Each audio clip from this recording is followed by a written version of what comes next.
persegue pela mata, fazendo fumaça, fumando cachimbo. É o Pererê Peralta, negro como a noite, quase que despido. Pula, pula, some, dança como uma criança, segue seu destino. Olá, alunos e amigos do Lar de Fátima, tudo bem com vocês? O folclore brasileiro é repleto de personagens curiosos e que fazem parte da cultura de diversas regiões do país. O Saci, também conhecido como Saci Pererê, com certeza está entre os mais famosos. Eu sou Luiz Thiago, professor do Lar de Fátima do Núcleo Maceno. Vamos para mais uma atividade do Lar de Fátima na web? Então vamos! Solta a vinheta, produção!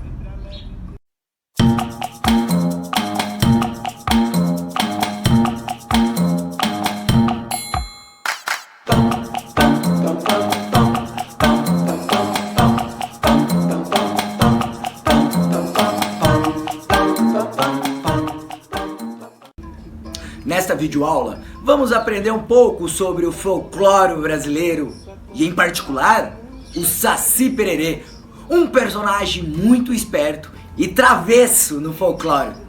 Antes disso, gostaria de pedir que deixe o seu like e o joinha aqui embaixo e que siga nossas páginas no YouTube, Facebook e Instagram. E se for aluno do projeto, coloque nos comentários aí do lado o nome e a turma em que você pertence. Um exemplo, eu sou o Thiago da turma preta, da turma verde, da turma azul. Grave o vídeo, tire foto fazendo as atividades para nos ajudar a saber se essas atividades estão chegando aos nossos alunos do Lar de Fátima. E também para funcionar como uma chamada, uma presença, como se fosse um dia de aula. Mas vamos pro folclore? O Dia do Folclore é celebrado internacionalmente, inclusive no Brasil, no dia 22 de agosto. E o Saci Pererê é um dos vários personagens que compõem o folclore brasileiro. A lenda do Saci é considerada uma das mais emblemáticas do folclore brasileiro. Por ser um personagem da cultura popular, são várias as variações da lenda do Saci nos 4 cantos do país. E que não muda nunca que o Saci é um ser místico que habita as florestas, sempre muito travesso e pregando peças. O Saci Pererê, ou simplesmente Saci, é um menino negro e travesso que fuma um cachimbo e que carrega um capuz vermelho que lhe concede alguns poderes mágicos. Uma das características desse personagem é que ele possui uma perna só. Uma perna só. Ele também tem o costume de entrar na casa das pessoas para pregar a peça nas pessoas, sabia? Pode queimar as comidas que estão no fogão ou fazer objetos desaparecerem. Às vezes, até apagar as velas e as luzes também. O Saci, ele é muito brincalhão, agitado e travesso. Por isso, ele está sempre realizando travessuras por onde passa.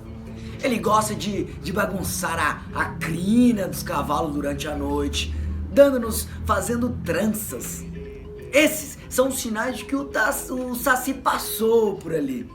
O Saci cria um redemoinho quando passa rápido por algum lugar, levando folhas e sujeira. Quando isso acontece, a lenda do Saci conta que é possível capturá-lo lançando uma peneira no meio do redemoinho.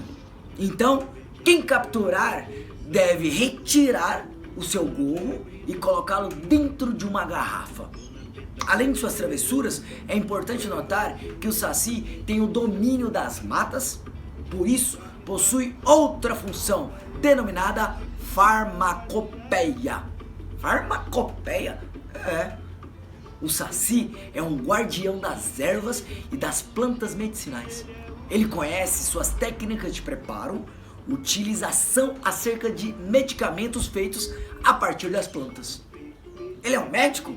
Ele é quase um médico das florestas. Imaginou? Em muitas regiões do Brasil, o Saci é considerado um personagem maléfico, pois ele guarda muito das suas ervas sagradas presentes na mata e ainda costuma atrapalhar e confundir as pessoas que as coletam sem autorização.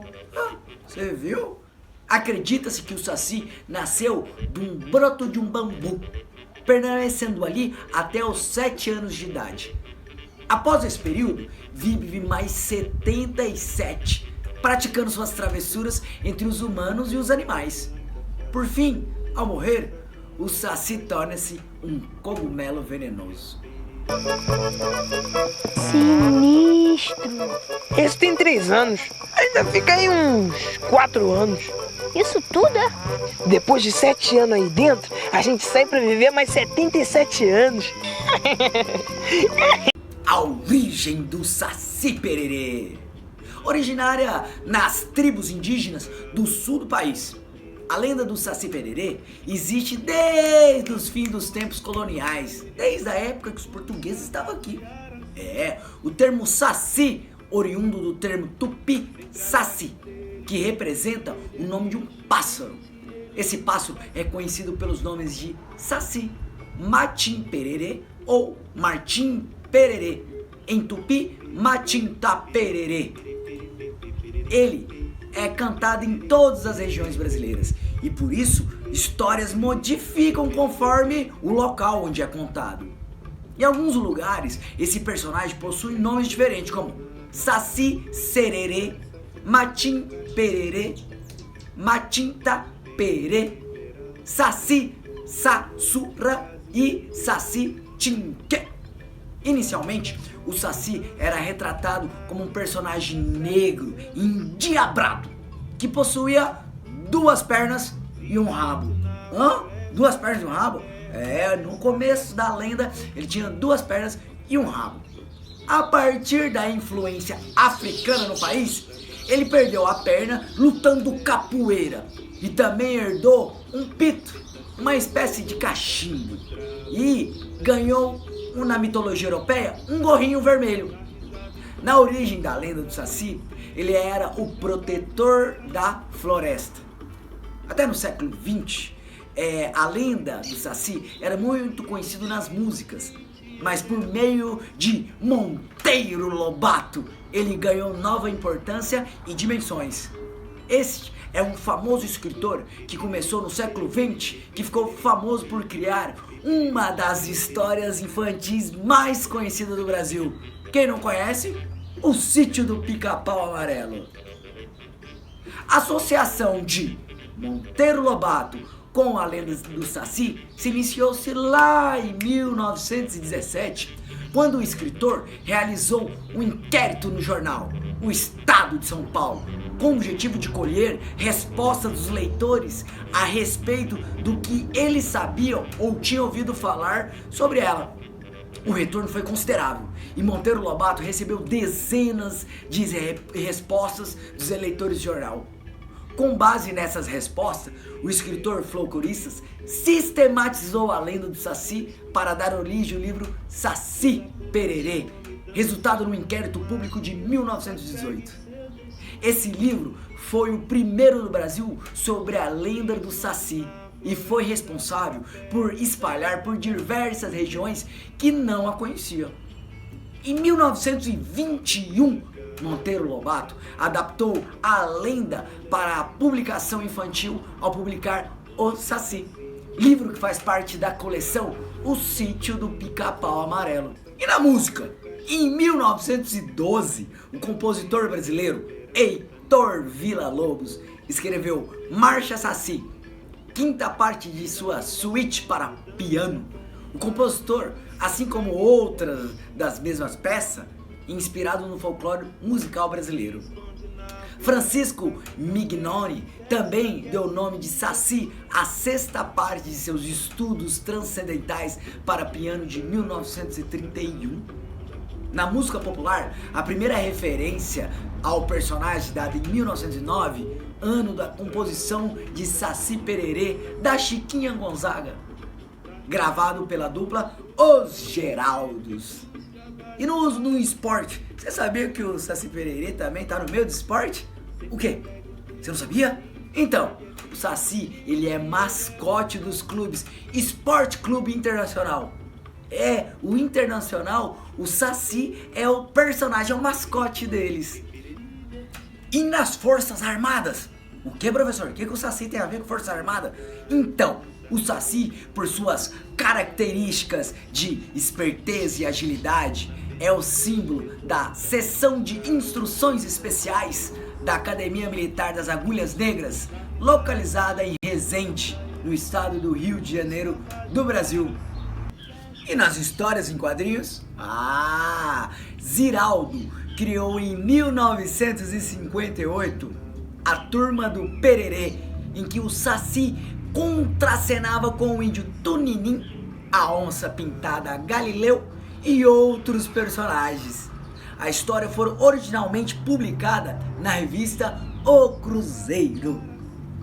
E no cinema, O Saci é um filme de fantasia brasileiro de 1951, dirigido e escrito por Rodolfo Nanini, com uma história de Arthur Neves, do livro do escritor Monteiro Lobato. A história acompanha um garoto chamado Pedrinho, que demonstrou interesse em capturar este negro de uma perna só. O Saci, que habitava florestas virgens perto do sítio do Pica-Pau Amarelo. Considerado a primeira produção infantil importante no cinema brasileiro. O filme também, a primeira adaptação da série O Sítio do Pica-Pau Amarelo de Lobato. Curiosamente, em 1954, o filme ganhou o prêmio Saci, que premiou o melhor filme brasileiro da década de 1950. E que dia é o dia do Saci?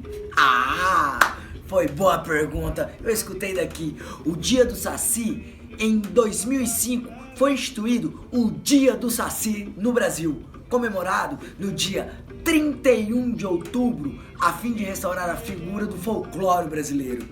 Em contraposição, a influência folclórica estrangeira com o Dia das Bruxas. Então, fora do Brasil, Dia das Bruxas. Aqui, Dia do Saci. Não se esqueça disso. Dia 31 de outubro é o Dia do Saci. É isso mesmo. Eu não sabia que tinha tanto bicho que fica acordado de noite, viu, Saci? A mata não para nunca. Enquanto os bichos vão acordar, outros estão dormindo. Professor, e se eu for pego pro Saci? Se eu ver o Saci, como é que eu faço na floresta? Como é que eu vou se livrar dele? Como que eu faço, professor? Como eu faço? Calma. Também vou te dar uma dica. Como se livrar dos truques do Saci. Como? Uma das maneiras de se escapar do Saci é atravessar por água corrente. Geralmente por um rio. Ele não se atreverá a atravessar porque ele vai perder todo o seu poder. Outra maneira de se escapar dele é soltar uma corda cheia de nó no caminho. Porque então ele será obrigado a parar e desfazer cada nó. Algumas pessoas também tentam acalmá-lo, né? Dando cachaça ou tabaco para sair do seu caminho. Essas histórias sobre o Saci e outros seres como Curupira ainda são muito fortes em diversas regiões do Brasil. E ao redor de fogueiras, os idosos compartilham com os jovens as suas experiências com esse ser. Ao longo dos anos, o mito foi perpetuando através da cultura oral e depois sendo transmitido através da literatura, quadrinhos e televisão, como no Sítio do Pica-Pau Amarelo, que me fez que a lenda se espalhasse por todo o Brasil, enquanto as histórias de Monteiro Lobato conquistavam as telas de televisão no início de 1950. Gostou? Bom, antes de irmos pro final do vídeo, gostaria de mandar um enorme abraço pra Cibele da Turma Verde, a Jéssica da Turma Preta, a Milena da Turma Preta também, a Juliana Pereira, a Dalva Correia, a Meire, por ter curtido e comentado nas aulas anteriores. Isso ajuda bastante o nosso trabalho. Deixe nos comentários qual é a lenda ou mito do folclore brasileiro que você gostaria que eu contasse aqui. Mande os seus comentários, é muito importante para nós. Bom, queridos, este foi mais uma aula, videoaula do Lar de Fátima na web. Não se esqueça, fica em casa, lembre-se, use máscara se for sair de casa, passa álcool em gel e não se esqueça de deixar seu joinha aí, beleza? Muito obrigado pela atenção de todos vocês. Lembre-se, siga nossa página no Facebook, YouTube e Instagram. E se for aluno do projeto, coloque aí o nome e a turma em que você pertence. Mande fotos e vídeo vendo e praticando as atividades. Quem sabe você não aparece aqui no canal do Lar de Fátima, hein? Tchau, um grande abraço, até a próxima! Mua!